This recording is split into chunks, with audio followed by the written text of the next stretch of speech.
Students, my self Sachin Tiwari और chemistry teacher.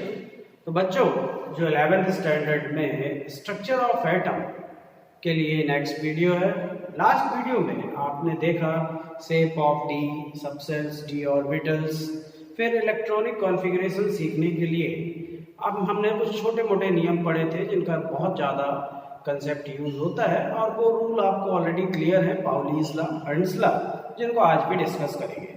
तो आज का ये वीडियो जो हमारा होगा ये बहुत इंपॉर्टेंट होगा, क्योंकि अब हमको पूरी केमिस्ट्री में स्ट्रक्चर ऑफ एटम पढ़ लेने के बाद हमको कॉन्फ़िगरेशन लिखते पढ़ना चाहिए।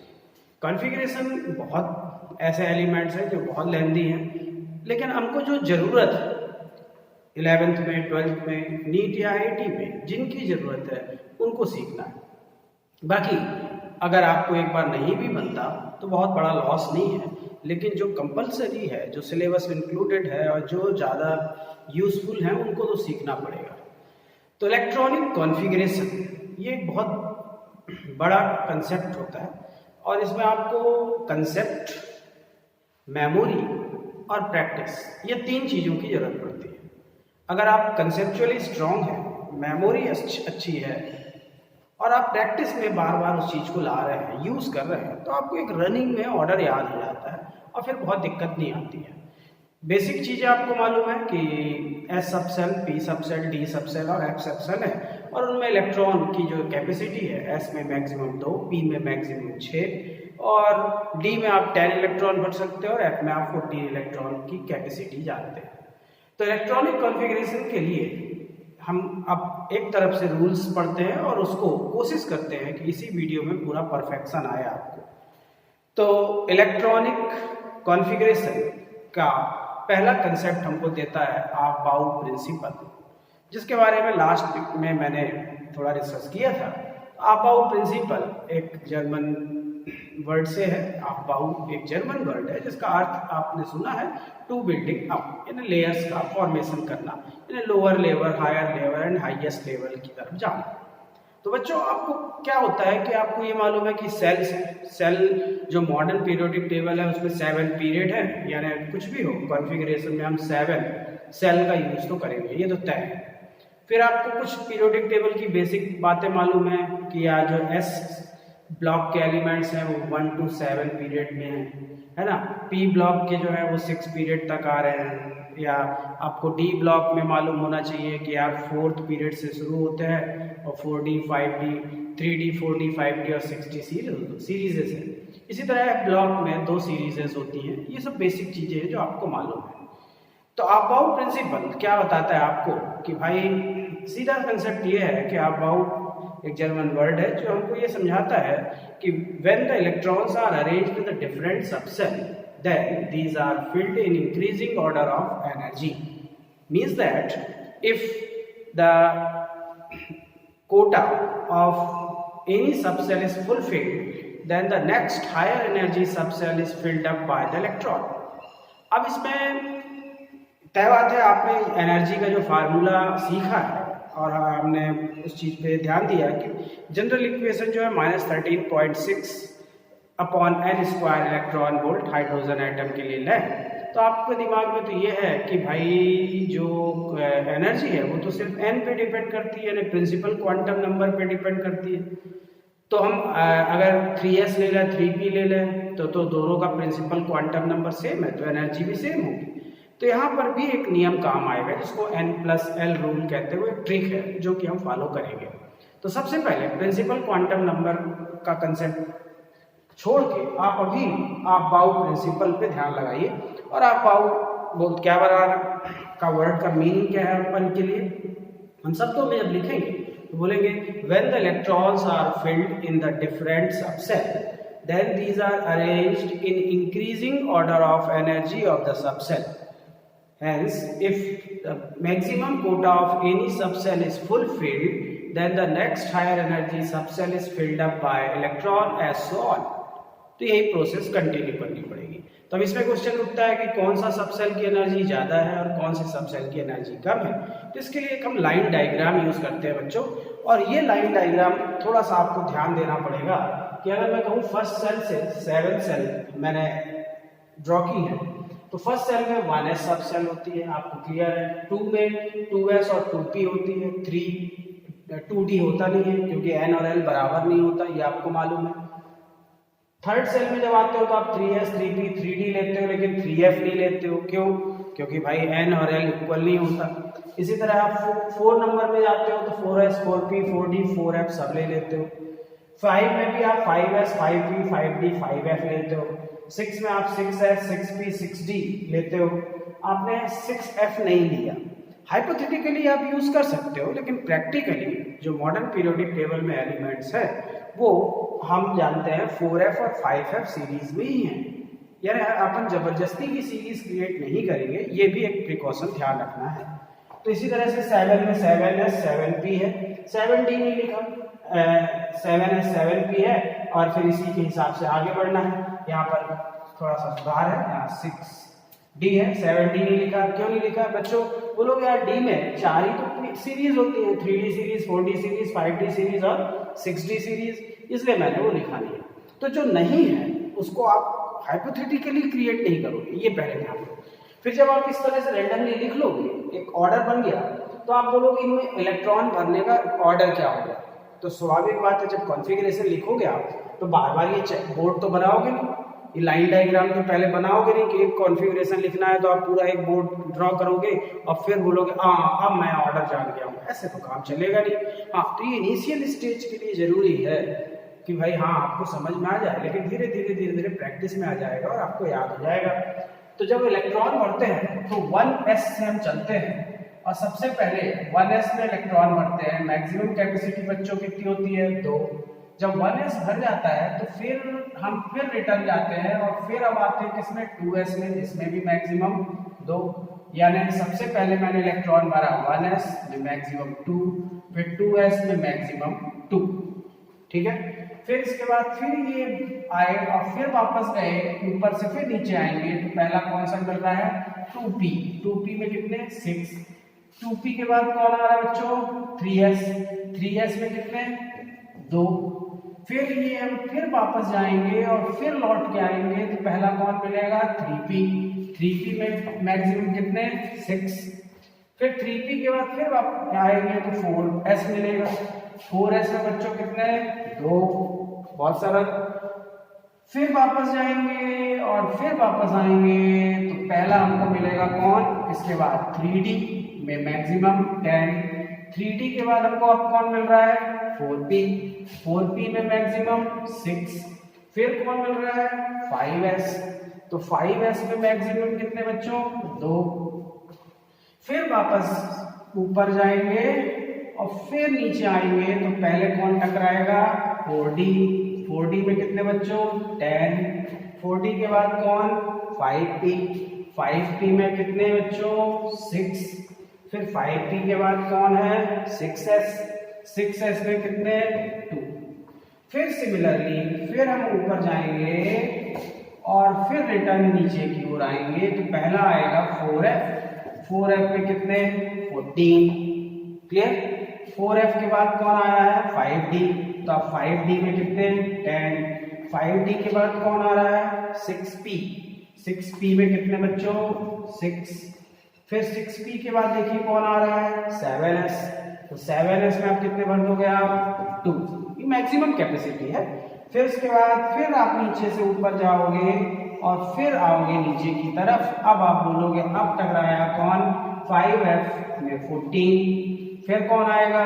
6d में 10। फिर कौन आएगा? 7p में 6। यानी इस लाइन डायग्राम से, अबाउट प्रिंसिपल से आपको ये ऑर्डर क्लियर हो जाता है बच्चों कि हाँ इलेक्ट्रॉनिक अरेंजमेंट करते समय मैं जो अरेंजमेंट लेता हूँ 1s2 2s2 2p6 3s2 3p6 4s2 3d10 4p6 and so on. अब आपको कोशिश ये करना है कि आप दो बातें दिमाग में रखो, एक तो प्रैक्टिस और एक मेमोरी, क्योंकि आप बार बार तो ये बनाओगे नहीं, तो बार बार नहीं बनाना है, तो प्रैक्टिस और मेमोरी। और दूसरा एटॉमिक नंबर 36 तक तो आपको एनी हाउ पिक्चर क्लियर होनी चाहिए और आपको रटा होना चाहिए। फिर एटॉमिक नंबर 36 के बाद आपको जैसे जैसे आप एक्सपीरियंस्ड होते जाओगे, जो लोग जेई की तैयारी कर रहे हैं, 12th में है, वो एक्सपीरियंसड है तो उनको ज़्यादा दिक्कत नहीं आती। जो आप नए हो, इनोसेंट हो, अभी नए नए हो, 11th में रहते हो, उनको दिक्कत आती है यार, वो टेंशन में रहते हैं कैसे बनेगा, कैसे नहीं बनेगा। अभी जो बन रहा है कल थोड़ा और, परसों और ऐसा और एक कंटिन्यूस प्रैक्टिस में लाना है इसको, आप इससे दूर नहीं आएंगे। कॉन्फ़िगरेशन पूछ लिया तो आप बोले यार अब मैं तो नहीं कर पाऊंगा, तब गड़बड़ होगी। क्लियर है? तो ये एक ऑर्डर हमको मिल गया और यही है अबाउट प्रिंसिपल। अब बोले इसमें क्या ये ऑर्डर यूनिवर्सल है, हमेशा यही रहता है? तो देखिए आपको ये दिमाग में रखना पड़ेगा कि मॉडर्न पीरियोडिक टेबल में जो हम अरेंजमेंट जिन चीज़ों की कर रहे हैं वो गॉड गिफ्टेड है, कुछ एलिमेंट्स आर्टिफिशियल हैं, और हमारे रूल्स यानी ह्यूमन बीइंग ने जो रूल बनाए हैं, प्रिंसिपल बनाए हैं, वो 100% हर नेचुरल एवेंडेंट एलिमेंट पे लगेगा, ऐसा कोई फिक्स नहीं है, 100% नहीं है। तो कहीं थोड़ा बहुत एक्सेप्शन जब आएगा तो हम उस एक्सेप्शन को क्रिएट करेंगे और देखेंगे कि यार यहाँ पे कुछ गुंजाइश है कि नहीं, और उसको हमको मेमोरी में रखना पड़ेगा। यानी पहले हम उसके बारे में जानेंगे और जानने के बाद फिर हम ये देखेंगे कि हाँ आखिर ये एक्सेप्शन हुआ क्यों है। तो चलिए अबाउट प्रिंसिपल हमारे दिमाग में आ गया। अब इलेक्ट्रॉनिक कॉन्फ़िगरेशन करने के लिए दो रूल छोटे छोटे बनने चाहिए, जो आपको मैंने प्रीवियस वीडियो में सिखाया, एक पाउलीज लॉ और एक हंट्स लॉ, पहले आपको क्लियर हो। तो पाउलीज लॉ में आपने देखा कि कोई भी एक आप कॉन्फ़िगरेशन लिखिए और उसमें किसी भी एक सबसेल के क्या करो, आप किसी भी एक सबसेल के एक ऑर्बिटल के 2 इलेक्ट्रॉन ले लो, और आप जानते हो कि उन 2 इलेक्ट्रॉनों में से जो स्पिन क्वांटम नंबर होगी सब अलग अलग होगी, एक अपवर्ड होगा और एक डाउनवर्ड होगा, but first 3 quantum number principal, azimuthal and magnetic quantum number are always identical. यही पाउलीज लॉ था जिसको मैंने समझाया भी था कि क्या कि the set of 4 quantum number for the 2 electrons present in a orbital of any subshell can not be identical. इसका मतलब ये बहुत सरल है, कॉन्फ़िगरेशन इसका बहुत यूज तो नहीं है, लेकिन आपको ये दिमाग में रहता है कि जब मैं एक ऑर्बिटल लिखता हूँ तो उसमें 2 इलेक्ट्रॉन होंगे, एक को क्लॉकवाइज और एक को एंटी क्लॉकवाइज अरेंज करूँगा। क्लियर? फिर हंट्स लॉ था जिसको मैंने कल सिखाया, लास्ट वीडियो में आपको सिखाया, और मैंने बताया था कि हंट्स लॉ ये कहता है कि भाई इलेक्ट्रॉन जब डिस्ट्रीब्यूट करो तो अलग अलग जो ऑर्बिटल है एक सबसेल के डीजेनरेट ऑर्बिटल, उनमें पहले इक्वली डिस्ट्रीब्यूट करो जिससे इलेक्ट्रॉन की स्पिन सेम रहे और वो पैरेलल रहे, पैरेलल स्पिन रहे, यानी एक सब में भर दो, और फिर और है तो जोड़ा बनाओ, पेयरिंग करो, फिर और है तो सबकी पेयरिंग करो और पेयरिंग करते जाओ, जिसकी हो जाए अच्छा है, जिसकी ना हो कोई दिक्कत नहीं है। ये हंट्स लॉ था जिसको डिस्कस किया था हमने। फिर इसमें एक ट्रिक लॉ आता है बच्चों, और वो ट्रिक लॉ काम आएगा क्योंकि आपको ये प्रिंसिपल अगर समझ में आया तो यही प्रिंसिपल का एक कंसेप्ट बनाया गया, उस कंसेप्ट से न्यूमेरिकल्स बनते हैं और अच्छे क्वेश्चन बनते हैं, यानी ऑब्जेक्टिव क्वेश्चन बनते हैं, और उसको हम कहते हैं N+L लॉ। तो उस नियम को सीख लेने के बाद फिर हम कॉन्फ़िगरेशन लिखना शुरू करें और फिर देखें कि किस एलिमेंट का क्या कॉन्फ़िगरेशन आएगा। तो हम अब एंटर करेंगे और हम सीखेंगे N+L लॉ। ये क्या है भाई? तो यहाँ पे N का मतलब है प्रिंसिपल क्वांटम नंबर और L का मतलब है एजीमुथल क्वांटम नंबर। और इन दोनों क्वांटम नंबर में आपको ये ध्यान देना होगा कि जब आप एनर्जी पढ़ते हैं एक सेल की तो आप वहाँ पर N लेते हैं, N नंबर ऑफ सेल, जिसको हम प्रिंसिपल क्वांटम नंबर लेते हैं। और आपने सीखा है कि किसी भी सेल की एनर्जी जो होती है वो -13.6 × Z² इलेक्ट्रॉन वोल्ट होती है। यानी हमने ये भी सीखा है कि जैसे जैसे N नंबर ऑफ सेल बढ़ता है वैसे वैसे एनर्जी बढ़ती जाती है। लेकिन जब सबसेल लेते हैं बच्चों तो सबसेल में एनर्जी का क्राइटेरिया 2 क्वांटम नंबर से सॉल्व होता है, एक तो प्रिंसिपल क्वांटम नंबर और दूसरा एजीमुथल क्वांटम नंबर।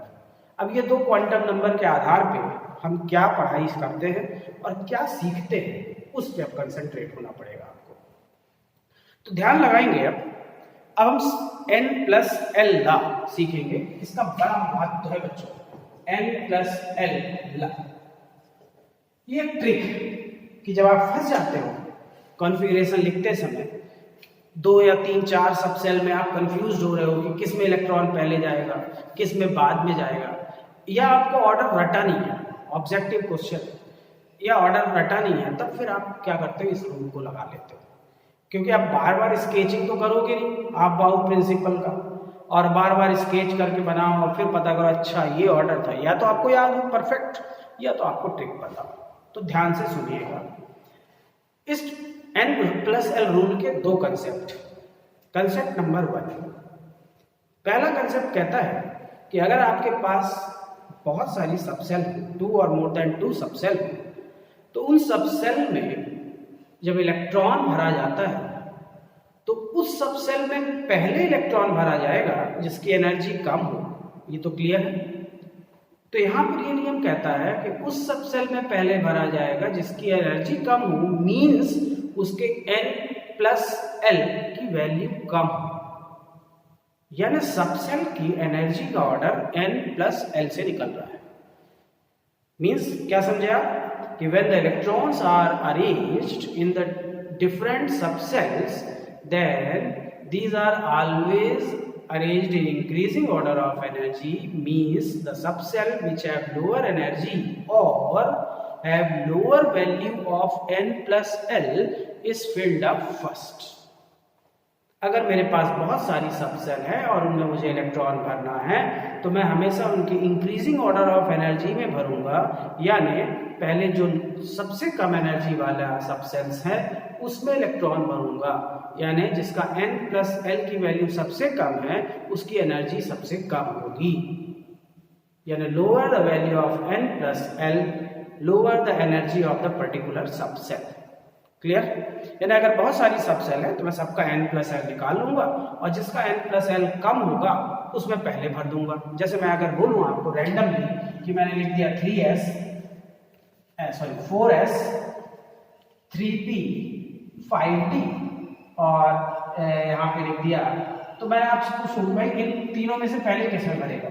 तो जनरली आदमी कंफ्यूज हो जाएगा, बोलेगा यार अच्छा ये तो 3 कम वाला है, यानी इसमें कम एनर्जी है तो इसमें भरेंगे, फिर 4 में भरेंगे, फिर 5 में भरेंगे। लेकिन आपने देखा है कि अभी हमने जो लाइन डायग्राम बनाया यहाँ पे ये नहीं चलता था। तो n+l रूल कहता है इसके लिए n कितना बच्चे 4, इसके लिए n 3, इसके लिए n 5, s p d और f इनके लिए l की वैल्यू 0 1 2 3 याद होगी आपको। s के लिए 0 l की वैल्यू, p के लिए 1 और d के लिए कितना बोलोगे 2। तो इनका सम कितना है 4 4 और इसका सम कितना आया 6। यानी जिसके लिए n+l कम है उसमें पहले भरा जाएगा। यानी बोले यार हाँ इसमें कम है, बोले यार इसमें भी कम है, दोनों बराबर होगा, ये तो ज्यादा है यानी इसमें तो बाद में भरा जाएगा, ये तो गारंटी है। लेकिन ये दोनों तो कम वाले थे और दोनों का n+l सेम आ गया। अब क्या करें? बस यही कि यहाँ पर आपको दूसरा पॉइंट की जरूरत पड़ेगी। तो पहला पॉइंट क्लियर हो गया कि when the electrons are filled in the different subcell, then these are always arranged in increasing order of energy, or the subcell which have lower energy is filled up first, or the subcell which have lower value of n+l is filled up first. But the condition number 2 is, if in any condition the value of n+l become equal for 2 or more than 2 subcell, then the subcell is filled up first which have lower value of n. ये है second concept. यानी जब आप 2 या 2 से ज्यादा subshell के लिए n+l की वैल्यू सेम आ जाती है तो ऐसे कंडीशन में उस सबसेल में पहले इलेक्ट्रॉन भरा जाएगा जिसके लिए n की वैल्यू कम हो। यानी n+l सेम, तो मेजर क्राइटेरिया जो डिस्कस करने के लिए हमारे पास ट्रिक होगी वो सिर्फ n होगी। क्लियर? तो दो कंसेप्ट है n+l रूल के। पहला इलेक्ट्रॉन हमेशा n+l की वैल्यू के अकॉर्डिंग भरे जाते हैं, यानी जिसके लिए जिस सबसेल के लिए n+l कम होगा उसमें पहले भरेंगे और जिसके लिए n+l ज्यादा होगा उसको बाद में भरेंगे, ऐसो ऑन। लेकिन अगर किसी कंडीशन पे 2 या 2 से ज्यादा सबसेल के लिए n+l की वैल्यू सेम हो जाती है, तब ऐसे केस में हम देखेंगे कि किस सबसेल के लिए n की वैल्यू कम है। तो लोअर वैल्यू ऑफ n जिसकी होगी उसको हम लोअर एनर्जी वाला मानेंगे और उसमें पहले इलेक्ट्रॉन भरेंगे। ये ट्रिक बहुत काम आने वाली है बच्चों, है ना। तो इसको आप कोशिश करो कि इस पर परफेक्शन ले आ लो और आप एकदम कंफर्म रहो कि कोई आंसर गलत नहीं होगा, सब सही होंगे, कुछ एक्सेप्शन को छोड़ के। यानी अगर मैं कुछ रैंडमली सबसे लिखता हूँ और आपको बोलता हूँ कि चलो इनके मैं ऑर्डर बनाने की कोशिश करूँ, तो आप भी साथ में कोशिश करिए पेन कॉपी लेके। अगर मैं कहूँ कि मेरे पास सबसेल है और मैंने लिखा 1s 2s 2p 3s 3p 3d 4s 4p 4d 4f, ठीक है, 5s 5p 5d 5f and S so on. चाहो तो ऐसे लिखते चलो, अभी अपन इतने की बात करें। इन सब के लिए आप क्या करो, n और l की सेपरेट वैल्यू ले लो और सेपरेट वैल्यू लाने के बाद n प्लस l की वैल्यू ले लो। तो इनके लिए n l और n प्लस l ये वैल्यूज आप सॉल्व करने वाले हो। चलिए आप सॉल्व करने की कोशिश करिए, क्या आएगा। तो आपको दिख रहा है n इसका 1, इसका 2 2 3 3 3 4 4 4 4 5 5 5 एंड 5 n सबके मालूम है।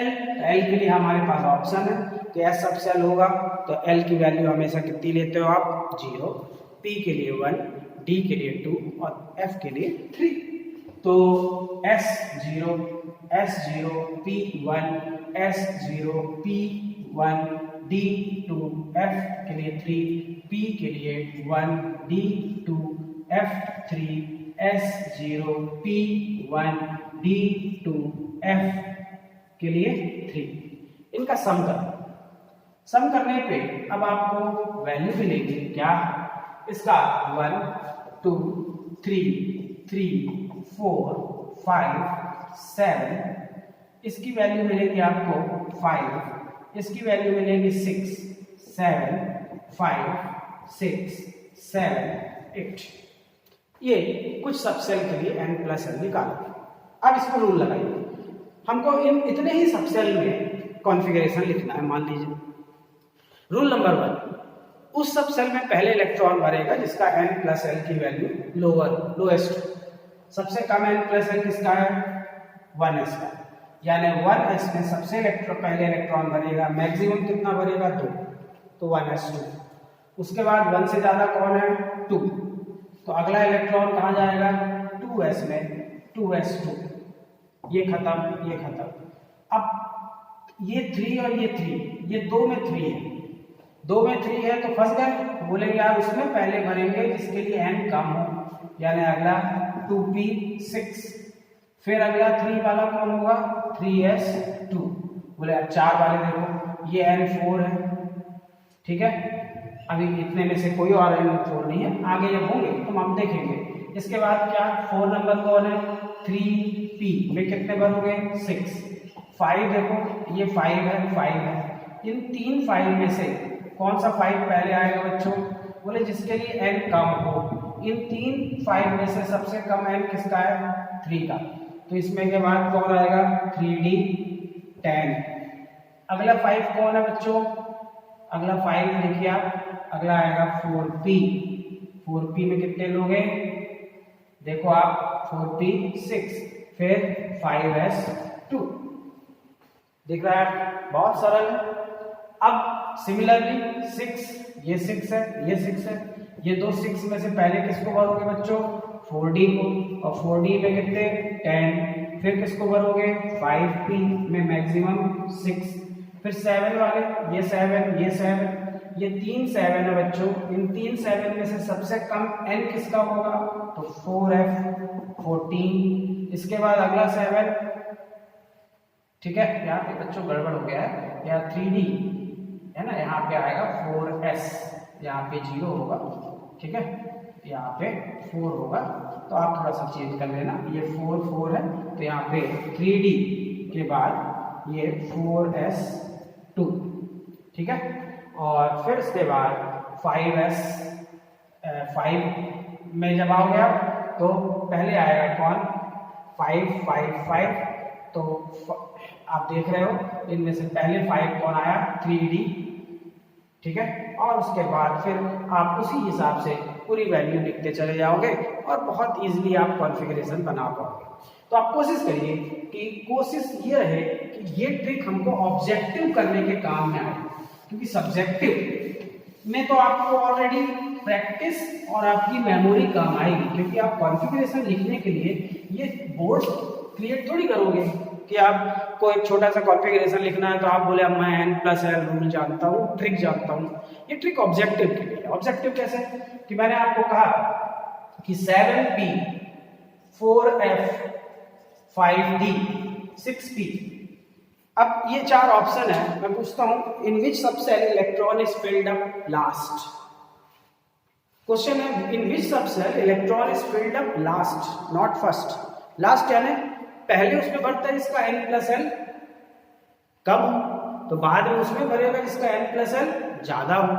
तो आप बोलोगे सबका मैं सॉल्व करूं तो 7 + 1 8 आया, 4 + 3 7 आया, 5 + 2 7 आया, 6p है तो 6 + 1 7 आया। क्वेश्चन आया फिल्ड अप लास्ट, तो जिसका n+l सबसे ज्यादा है उसमें इलेक्ट्रॉन लास्ट में भरेगा। लेकिन अगर क्वेश्चन आता कि in which subshell electron is filled up first, तो बोले यार इस कम वाले में पहले भरेगा। अब कम में भी उसमें पहले भरेगा जिसका n सबसे कम हो, यानी 4f में सबसे पहले भरेगा। ये आपको रैंडमली ये क्वेश्चन दे दिया जाए और पूछा जाए which one is the correct order of energy of the subshell. So अभी का वहाँ पे आपको n+l का जो ट्रिक है वो काम आएगा कि correct order of energy, increasing order of energy of subshell, decreasing order of energy of subshell randomly दे दिया जाए और पूछा जाए in which subshell electron is filled up last, filled up first. तरह तरह के क्वेश्चन आपको कॉम्पिटिटिव वे में पूछे जाते हैं। आपको क्वांटम नंबर के ऑब्जेक्टिव दिए होंगे, 4 क्वांटम नंबर के बढ़िया सेट बना के दे देते हैं और पूछते हैं कि ABCD 4 सेट है, किस सेट में इलेक्ट्रॉन पहले एंटर करेगा। तो बच्चा जो सीखा हुआ है वो n+l रूल लगाएगा, बोलेगा जिसका n और l से मतलब है बस, बाकी को छोड़ दो। तो जिसका n+l कम है उसमें पहले भर दूंगा और जिसका n+l ज्यादा है उसमें इलेक्ट्रॉन बाद में भर दूंगा। तो बहुत सरल है, ठीक है।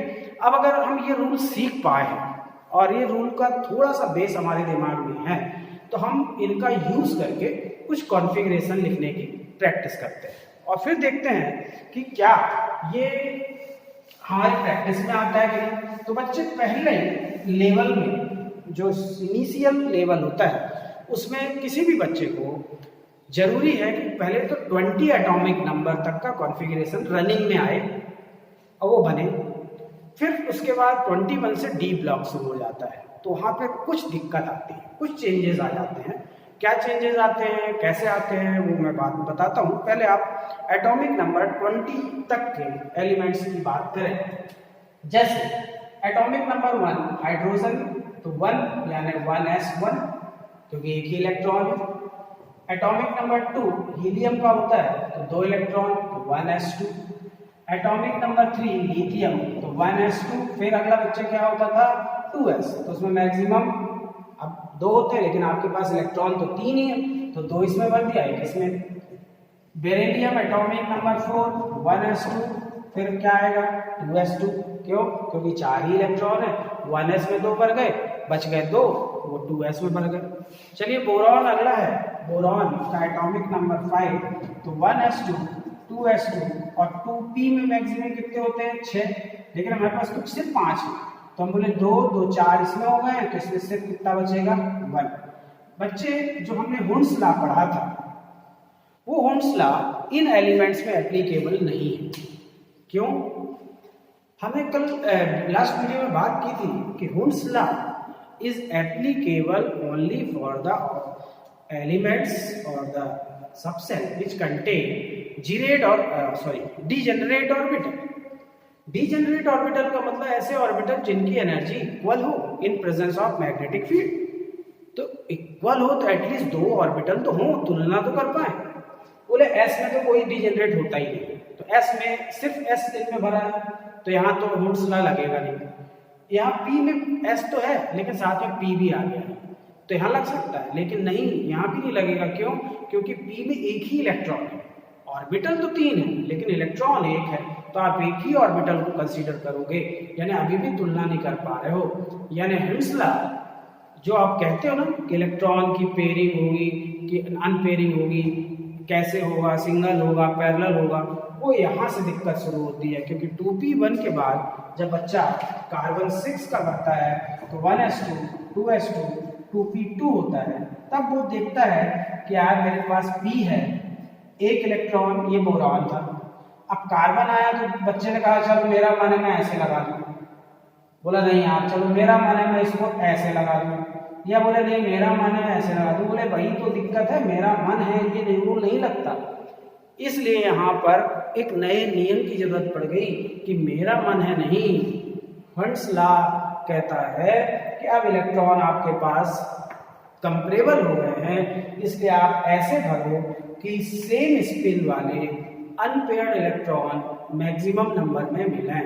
इसलिए मेरा मन कुछ भी करता हो, लेकिन नियम कहता है कि अगला इलेक्ट्रॉन ऐसे ही भरना होगा। तो यहाँ से आपको हंट्स लॉ की एप्लीकेबल होने की गुंजाइश समझ में आ जाती है। यानी इन 5 एलिमेंट्स में कोई जरूरत नहीं है, लेकिन कार्बन 6 से आपको इस रूल की जरूरत पड़ जाती है। अब यहाँ पर एक और दिक्कत है कि 2p है 1 है, तो आप जानते हो p में pxy pz होता है, तो आप 2px1 भी लिख सकते हो। आपके ऑप्शन है या तो ये लिख दो या तो ये लिख दो, दोनों में से एक चॉइस आपकी है। ये 2p2 है तो एक बच्चा बोलेगा अच्छा 2p2 को मैं ऐसा लिख देता हूँ 2px1 2py1 और 2pz ऐसे लिख दो। बोले आप तो z बीच में लिखते थे, बोले यार जब मैग्नेटिक क्वांटम नंबर पता करते हैं और मैग्नेटिक क्वांटम नंबर को डायग्नोज करना होता है तो हमको प्रिकॉशनरी z बीच में लिखना पड़ता है, x फिर z फिर y। लेकिन जब हम कॉन्फ़िगरेशन रैंडमली लिख रहे होते हो तो फिर दिक्कत नहीं होती।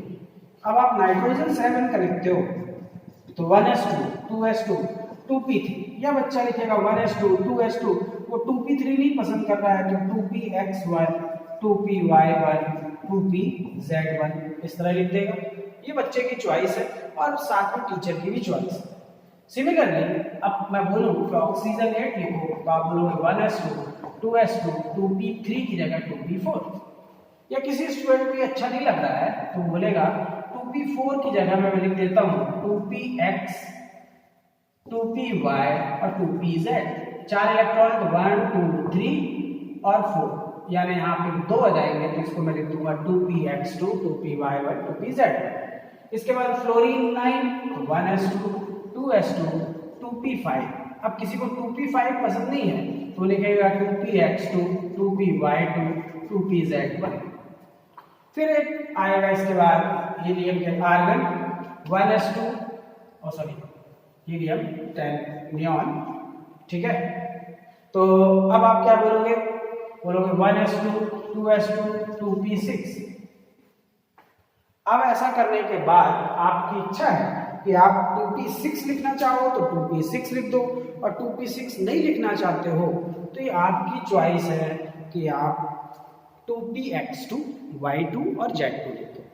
जो छोटे बच्चे हैं अभी नए यहाँ शुरू कर रहे हैं उनके लिए, जब आप एक्सपीरियंस्ड हो जाओगे और महीने 2 महीने 4 महीने के बाद आप स्ट्रक्चर ऑफ एटम का इतना यूज कर चुके होंगे कि ये सब मामूली बात होगी। अब यहाँ पर एक और चीज बात होती है, मैथमेटिकली इतना कॉन्फ़िगरेशन मींस नियॉन हो गया, तो मैं जब अगला लिखूंगा बच्चों सोडियम 11, तो सोडियम 11 का कॉन्फ़िगरेशन 1s2 2s2 2p6। इसके बाद कौन आएगा, तो आपने वो ऑर्डर याद रखा है। इसके बाद 3s में 1। कुछ टीचर इसको ऐसे लिखते हैं नियॉन स्क्वायर ब्रैकेट में 3s1। बोले ये क्या हो गया, बोले बच्चे ये मैथमेटिकल अप्रोच हुआ, आपने शॉर्ट में कर दिया। आप ये बताओगे कि सोडियम का कॉन्फ़िगरेशन जो है वो नियॉन एंड 3s1 है। नियॉन का कॉन्फ़िगरेशन आपको मालूम है 1s2 2s2 2p6 है, और उसके आगे आपने 3s1 लगा दिया तो ये शॉर्ट में हो गया। ये भी एक लिखने का तरीका है, पूछने का तरीका है, इसमें फ्रीडम होती है टीचर की, है ना। आपको इस तरह से लिख के पूछ सकता है, ऑब्जेक्टिव क्वेश्चन पूछ सकता है, सब्जेक्टिव भी ऐसे क्वेश्चन आते हैं। इसलिए आप ध्यान रखिएगा कि आप एकदम रिजिड नहीं होना है किसी चीज में, ये ऑप्शनल। अब सोडियम के बाद अगर मैं कहूँ मैग्नीशियम 12 का लिखूँ तो 1s2 2s2 2p6 3s2। एक बच्चा बोलेगा ये, एक बोलेगा चलो मैं ऐसे करके इसको शॉर्ट में कर लेता हूँ नियॉन 3s2, ये उसकी चॉइस है। तो ये इस तरह से कॉन्फ़िगरेशन लिखते चले जाएंगे और अपन आगे बढ़ते जाएंगे। अब बोले यार मैग्नीशियम हो गया, इसके आगे बढ़े तो वही मैग्नीशियम के बाद कौन आता है, एल्यूमिनियम, एल्यूमिनियम के बाद सिलिकॉन, फास्फोरस, फिर सल्फर, फिर क्लोरीन, फिर ऑर्गन, फिर पोटेशियम, फिर कैल्शियम। इस तरह से एलिमेंट्स बढ़ते जाते हैं बच्चों। तो अब मैं अगर बोलूं कि एल्यूमिनियम का लिखो 13 तो आप बोलोगे 1s2, 2s2, 2p6, 3s2।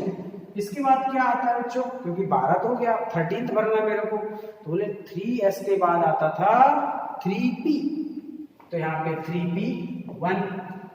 चाहो तो इसको शॉर्ट में आप क्या लिख दोगे, नियॉन 3s2 3p1। इसको हम ऐसे लिखते हैं कि इसको हम OLEC भी कहते हैं कि भाई ये आउटर मोस्ट जो इलेक्ट्रॉनिक कॉन्फ़िगरेशन है इतना, यानी नियॉन कॉमन हो गया और 3s2 3p1, या बाकी में भी जो लिखा मैंने इसको मैं बोलूँगा आउटर मोस्ट इलेक्ट्रॉनिक कॉन्फ़िगरेशन।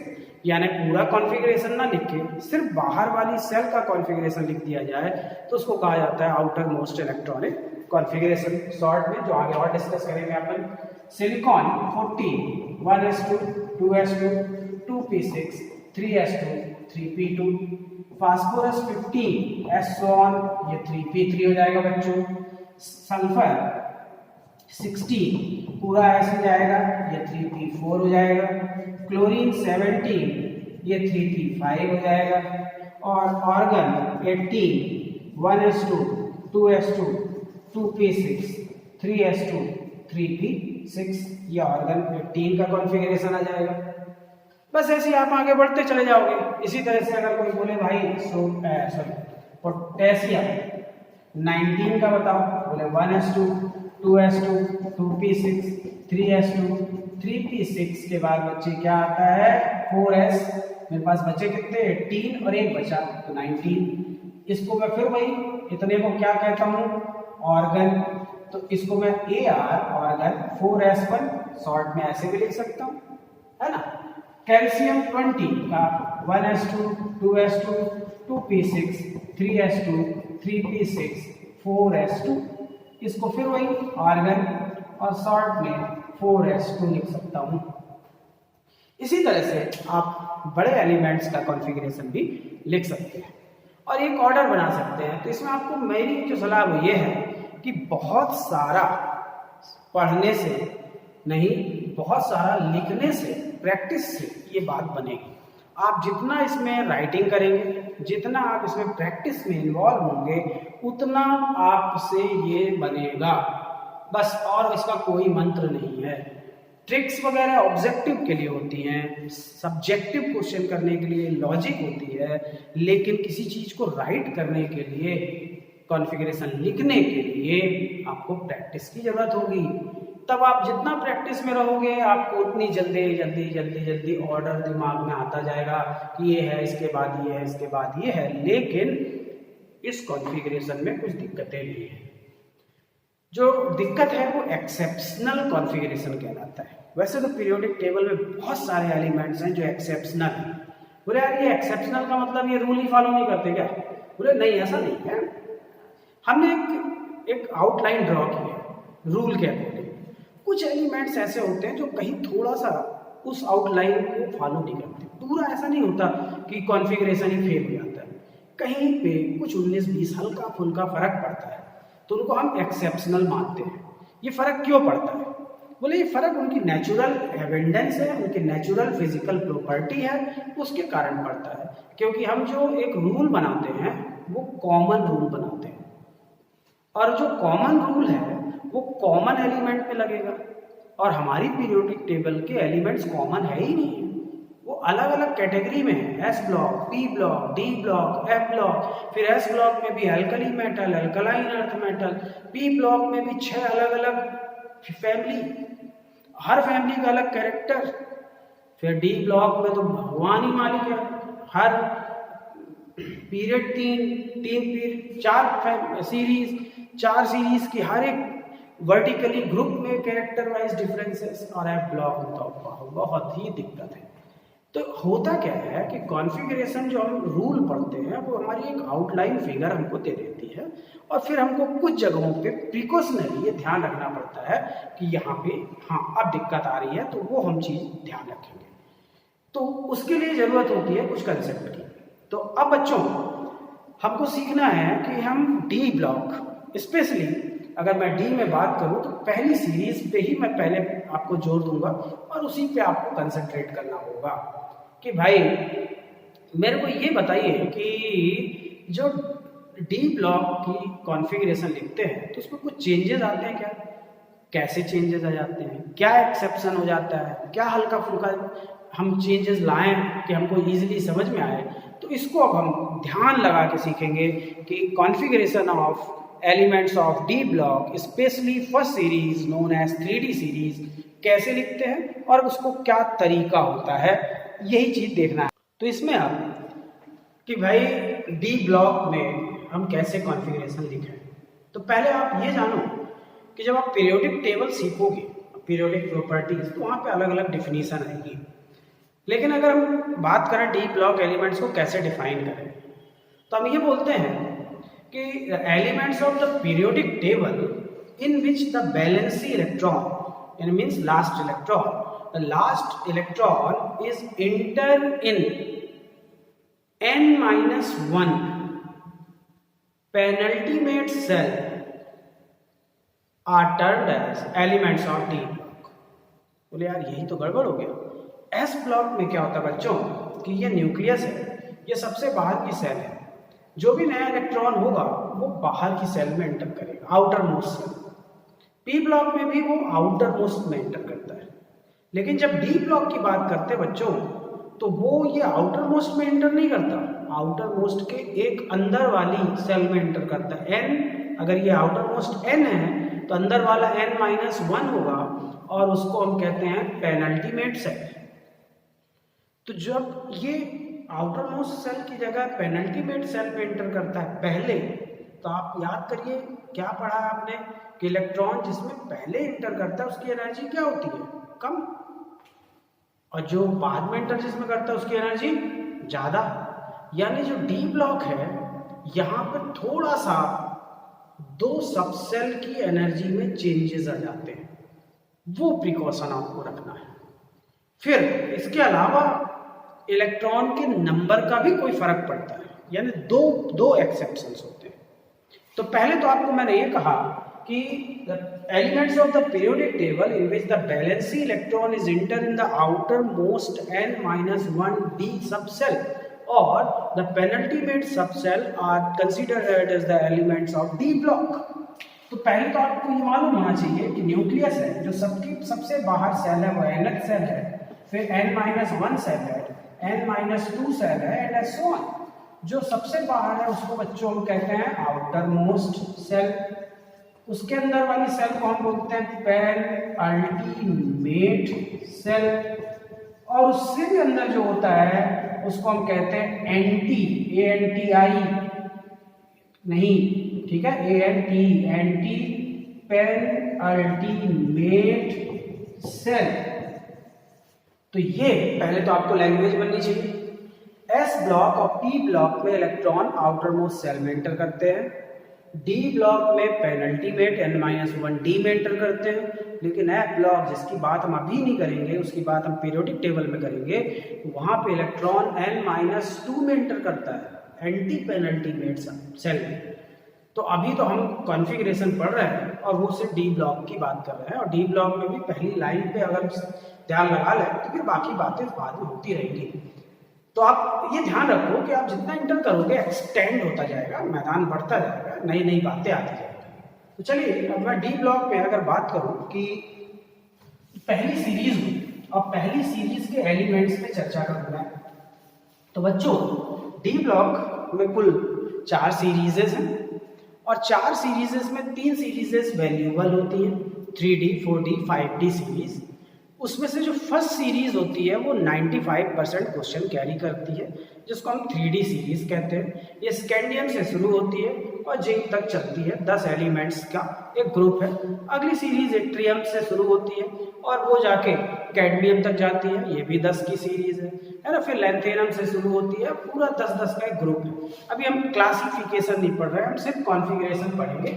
तो अगर मैं कहूँ 3D सीरीज में scandium, titanium, vanadium, chromium, manganese, iron, cobalt, निकल, कॉपर, जिंक, ये एलिमेंट्स मैं ले लेता हूँ बच्चों।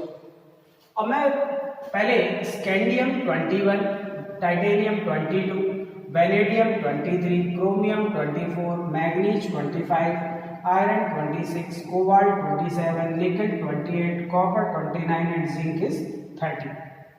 रूल के हिसाब से अगर मैं स्कैंडियम को, जो आपने N+L रूल और अबाउट प्रिंसिपल पढ़ा है, उसके हिसाब से लिखूं तो 1:2, 2:2, 21 बनना है। तो कैल्शियम बनाया था, उसके बाद 1 डालना है, 1:2, 2:2, 2p6, 3:2, 3p6, फिर 4:2 और फिर 3d1। यहाँ तक 20 हुए, ये 21वां इलेक्ट्रॉन आया। क्लियर बच्चों? तो ये हमारा अबाउट प्रिंसिपल या N+L रूल कहता है कि ये ऑर्डर होगा। ये ऑर्डर होता भी है, रनिंग में यही ऑर्डर चलेगा बाकी एलिमेंट्स के लिए। लेकिन डी ब्लॉक एलिमेंट में हम ये बोलेंगे कि यार ये 3D सीरीज का पहला एलिमेंट है जिसका D1 कॉन्फ़िगरेशन है, और डी ब्लॉक का जो आउटर मोस्ट कॉन्फ़िगरेशन है वो N-1D 1 to 10 NS1 to 2 है। यानी ये तय रहा कि जो बाहर सेल होगी वो NS सेल होगी, जिसमें या तो 1 या 2 इलेक्ट्रॉन होंगे, लेकिन जो इनर सेल होगी, पेनल्टीमेट सेल, वो N-1 होगी, जिसमें 1 से 10 तक इलेक्ट्रॉन होंगे।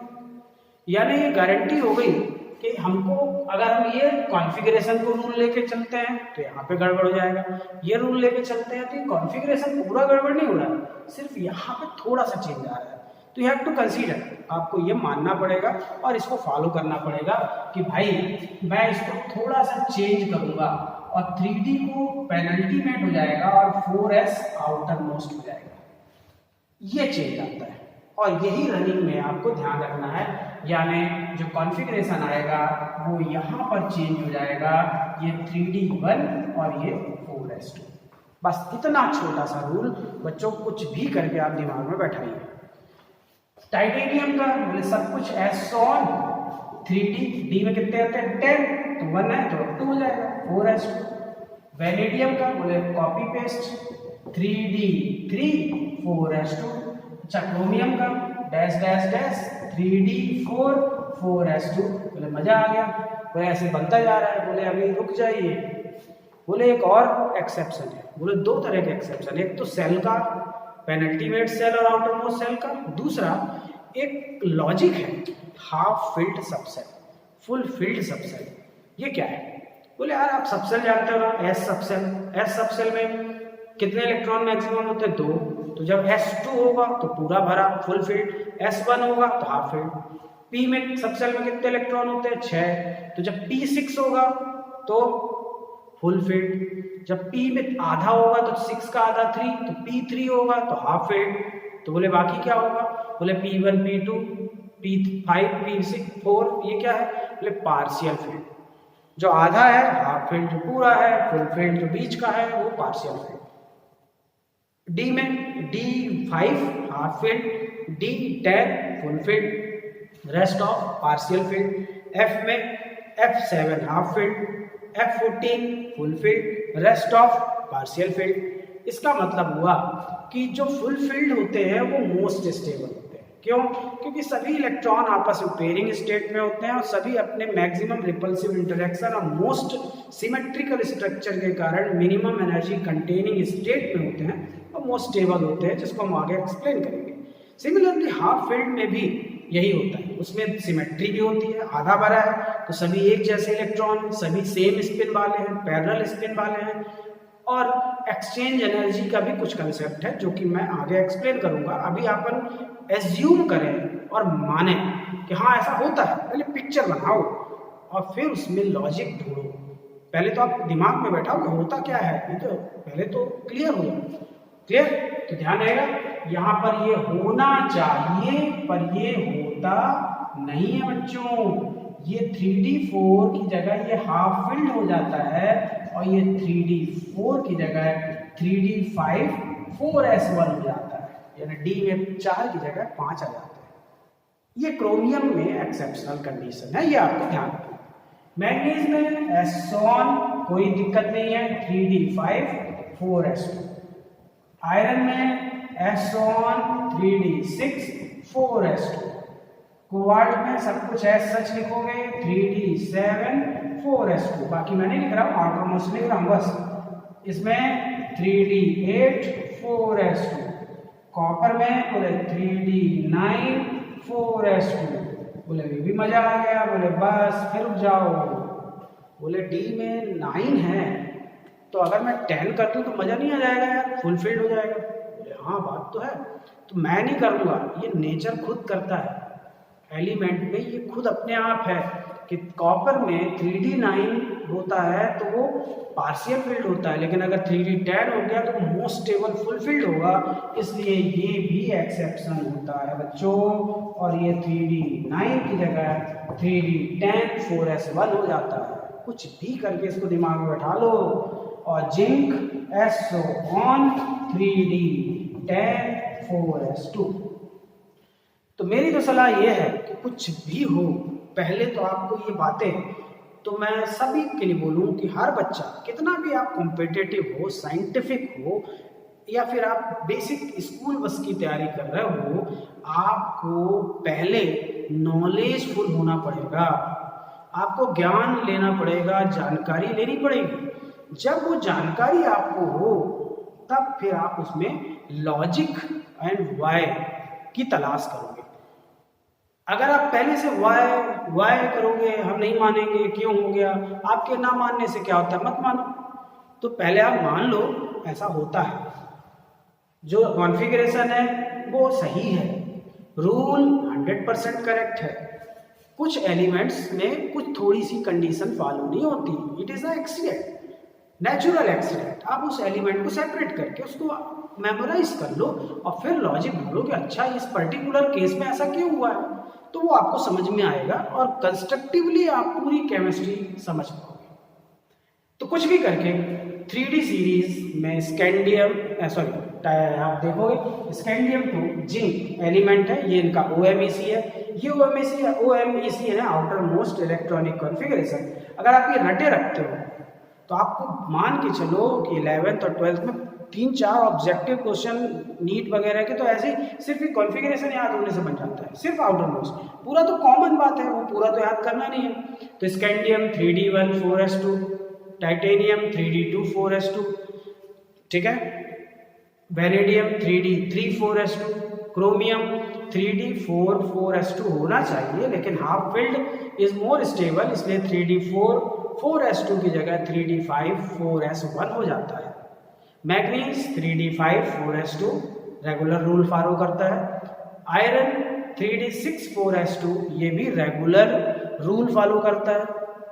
आयरन के बाद कोबाल्ट 3D7 4S2 ये भी रेगुलर है। निकल 3D8 4S2 ये भी रेगुलर है। कॉपर 3D9 4S2 होना चाहिए as per as rule, but 3D9 partial filled है और 3D10 फुल फील्ड है, इसलिए इसका कॉन्फ़िगरेशन में 3D10 हो जाता है और 3D10 4S1 is the configuration of copper and zinc is follows the running order 3D10 4S2। अब यही चीज आप 3D की जगह 4D में जब आते हो तो यही रूल होता है। यहाँ बस जहाँ आपने 3D किया है ये 4D हो जाएगा, ये 4S की जगह 5S हो जाएगा, एक बढ़ जाएगा। एक्सेप्शनल वहाँ पे अगर मैं प्योर स्कूल की बात करूँ, स्कूल एग्जाम का, तो वहाँ पे भी यही होता है, क्रोमियम और सिल्वर है। तो आपको अगर वहाँ देखेंगे तो वहाँ पे आपको ट्रियम, जिरकोनियम, नोबियम, मोलिब्डेनम, क्रोमियम के नीचे मोलिब्डेनम मिलेगा और यहाँ पर सिल्वर के नीचे वहाँ गोल्ड मिलता है। ठीक है, इट्रियम, जिरकोनियम, नोवेबियम, मोलिब्डेनम, ठीक है, technetium, ruthenium, rhodium, silver, cadmium, यानी यहाँ पे कॉपर है तो कॉपर के नीचे सिल्वर, सिल्वर के नीचे गोल्ड मिलेगा। तो लेकिन ये तो जब रनिंग एक्स है, लेकिन इसके अलावा बहुत सारे एलिमेंट्स और भी हैं। आपको अमेजिंग लगेगा कि 3D में 2 एक्सेप्शन हैं लेकिन 4D में कुल 6 एक्सेप्शन है। तो बोले यार ये तो और दिक्कत हो गई, हर एक एलिमेंट एक्सेप्शन है। तो एक्सेप्शन तो है, chemistry is the science of fine exceptions. तो आप उसको कैरी करोगे, साथ में लेके चलोगे और अपने आप बातें आपको अपने आप क्लियर होगी। तो बच्चों कुछ भी करके ये कॉन्फ़िगरेशन रूल आप फॉलो कर लो और इन एलिमेंट्स को बार बार कुछ भी करके लिखने की आदत डालो। अगर आप इन कॉन्फ़िगरेशन को लिख के पढ़ोगे तो 100% आपसे बात बनेगी। अब अगर ये बनता है तो फिर क्वेश्चन ये उठता है कि भाई ये क्रोमियम और कॉपर का क्यों कॉन्फ़िगरेशन ऐसा हो गया। तो इसके लिए एक कंसेप्ट बनाया गया जिसको आप थोड़ा सा बुक में स्टडी करो, क्योंकि बहुत अनयूजुअल टाइप का कंसेप्ट है। कि इसमें ये बोला गया कि यार क्रोमियम और कॉपर का एक्सेप्शनल कॉन्फ़िगरेशन है। तो आप बुक में देखोगे तो उसमें दिया है 2 कंसेप्ट, एक को कहते हैं सिमेट्री कंडीशन और एक को कहते हैं एक्सचेंज एनर्जी। तो होता क्या है कि जो हाफ फील्ड है उसमें क्या होता है कि इलेक्ट्रॉन सिमेट्रिकली डिस्ट्रीब्यूट होते हैं, पैरेलल स्पिन के साथ होते हैं, इसलिए उनमें सिमेट्रिकल रिपल्सन लगता है और लॉस ऑफ एनर्जी ज़्यादा होती है, इसलिए स्टेबिलिटी ज़्यादा होती है। दूसरा एक्सचेंज एनर्जी होती है। एक्सचेंज एनर्जी का मतलब होता है कि जैसे आपने कहा कि डी ऑर्बिटल है या पी है या एफ है, आप डी अभी लेके चल रहे हैं कि डी सबसेल है और उसमें 5 ऑर्बिटल है। इन 5 ऑर्बिटल की एनर्जी सेम है बिकॉज दीज आर डीजेनरेट। तो जो इलेक्ट्रॉन इस ऑर्बिटल में है वो यहाँ भी आ सकता है, यहाँ भी आ सकता है, यहाँ भी आ सकता है, 5 भी जा सकता है। जो यहाँ वाला है वो यहाँ जा सकता है। ये जगह आपस में एक्सचेंज कर सकते हैं। ये एक्सचेंज करते हैं जब अपनी ऑर्बिटल, अपनी पोजीशन, इलेक्ट्रॉन अपनी ऑर्बिटल या पोजीशन को बदलते हैं, एक्सचेंज करते हैं। तो इस फिनोमेना में या इस घटना में जितनी एनर्जी लॉस होती है उसी को हम बच्चों कहते हैं एक्सचेंज एनर्जी। ये लॉस एनर्जी जितनी ज़्यादा होगी उतनी ही ज़्यादा मानी जाती है स्टेबिलिटी। तो होता क्या है कि जब D5 कॉन्फ़िगरेशन और D4 कॉन्फ़िगरेशन आप लेते हो तो D5 आप जनरल प्रैक्टिस में जानते हो 5 इलेक्ट्रॉन हैं तो उनके एक्सचेंज की प्रोबेबिलिटी क्या होगी, ज़्यादा होगी। और D4 होता अगर तो एक्सचेंज की प्रोबेबिलिटी कम होती, क्योंकि इलेक्ट्रॉन्स कम है तो एक्सचेंज भी कम आएंगे। और D5 में इलेक्ट्रॉन ज़्यादा है तो एक्सचेंज भी ज़्यादा आएगा।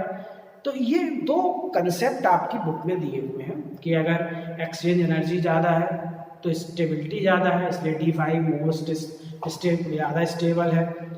या फिर आप बोलोगे कि सिमेट्रिकल डिस्ट्रीब्यूशन है इसलिए स्टेबिलिटी ज़्यादा है। तो ये दोनों आप रूल फॉलो कर सकते हो, दोनों कंडीशन आप फॉलो कर सकते हो। और बुक में आपको ये समझाया गया है कि भाई अगर मैं किसी को बताना चाहता हूँ, पहले तो मेरे खुद को आइडिया है, फिर अगर कोई मेरे से स्कूल में लिखने को आ जाए या कोई मेरे को बताने पूछता है क्यों ऐसा है, तो मैं बोलूँगा भाई 2 कारण हैं, एक तो सिमेट्री और दूसरा एक्सचेंज एनर्जी। ये 2 कारण लिख के मैं अपने आप बता सकता हूँ। क्लियर बच्चों? तो आपने ये देखा कि डी ब्लॉक में जो पहली सीरीज है उस पहली सीरीज में क्रोमियम और कॉपर एक्सेप्शन है। हमने ये बोला कि पीरियोडिक टेबल में जो एलिमेंट्स जिनमें valency electron outer most n-1 D subshell, जिसको हम पेनल्टीमेट सबसेल कहते हैं, में इंटर कर रहा हो वो डी सबसेल, डी ऑर्बिटल या डी ब्लॉक के एलिमेंट्स है। इनमें सबसे इंपॉर्टेंट बात कि हम कॉन्फ़िगरेशन क्लियर हो। अब 3D की जगह मैं 4D ले लूँ तो 4D में yttrium, zirconium, niobium, molybdenum, technetium, ruthenium, rhodium, palladium, silver और कैडमियम आता है। तो जो जिसके नीचे है वो उसी को कॉन्फ़िगरेशन को फॉलो कर लेगा। जहाँ 3 है वहाँ 4 हो जाएगा, 3D की जगह 4D और 4s की जगह 5D। जो क्रोमियम है उसके नीचे मोलिब्डेनम है और कॉपर के नीचे सिल्वर है, जिंक के नीचे कैडमियम है। बीच के भी एक्सेप्शन है, लेकिन जो अभी 11th में हो आप लोग, मैं तो यही सलाह दूंगा कि आप क्रोमियम कॉपर परफेक्ट, फिर उसके बाद मोलिब्डेनम और सिल्वर भी याद रखें तो अच्छा रहेगा। कॉम्पिटिशन में ऑब्जेक्टिव आते हैं। जो नीट IIT में तैयारी कर रहे हैं उनको जो बाकी के रेस्ट ऑफ एक्सेप्शन हैं वो भी रनिंग में अगर याद रहें कि भाई प्लेटिनम में भी एक्सेप्शन है क्या, नोवेबियम में भी है क्या, है ना। अब अपन जब जाते हैं ट्रियम, जिरकोनियम, नोवेबियम, फिर मोलिब्डेनम के बाद टेक्नीशियम, रूथेनियम, रोडियम, इनमें भी क्या एक्सेप्शन है। तो आप देखोगे हाँ हल्का हल्का किसी में D5 D6 थोड़ा थोड़ा चेंज है, तो आपको फॉलो करना है।